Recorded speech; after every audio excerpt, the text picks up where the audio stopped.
বিজ্ঞানের দৃষ্টিতে মৃতদেহকে কবর দেওয়ার ঠিক 24 ঘন্টা পরে মানুষের শরীরের ভিতরে এমন পোকার উৎপত্তি হয় যা মৃতদেহের বায়ুপথ দিয়ে বেরোতে থাকে। তৎসহ এমন দুর্গন্ধ ছড়ায় যা সহ্য করা অসম্ভব। আর ওই দুর্গন্ধ অন্যান্য পোকাদের নিমন্ত্রণ করে।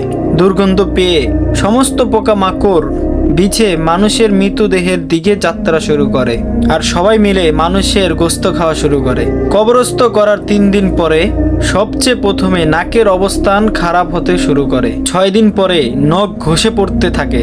9 দিন পরে চুল ঘষে পড়া শুরু হয়। মানুষের শরীরে সমস্ত লোম ঝরে পড়ে আর পেট ফোলা শুরু হয়ে যায়। 17 দিন পরে পেট ফেটে যায় আর শরীরের ভিতরের সমস্ত অংশ বাহিরে বেরিয়ে আসে। 60 দিন পরে মৃতদেহের শরীরে সমস্ত গোস্ত শেষ হয়ে যায়। মানুষের শরীরে এক টুকরো গোস্ত অবশিষ্ট থাকে না। 90 দিন পরে সমস্ত হাড় একে অপরের থেকে পৃথক হয়ে যায়। 1 বছর পরে মানুষের শরীরে সমস্ত হাড় মাটির সঙ্গে মিশে যায় আর যে মানুষের মৃতদেহ কবরস্থ করা হয়েছিল তার সমস্ত অস্তিত্ব মুছে যায়।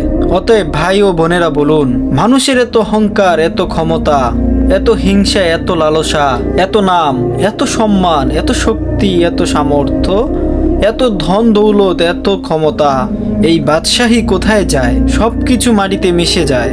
মাটি থেকে সৃষ্টি মাটিতেই মিশে যায়। অতএব আপনার কিভাবে চলা উচিত তা কি আর নতুন করে বলা দরকার আছে?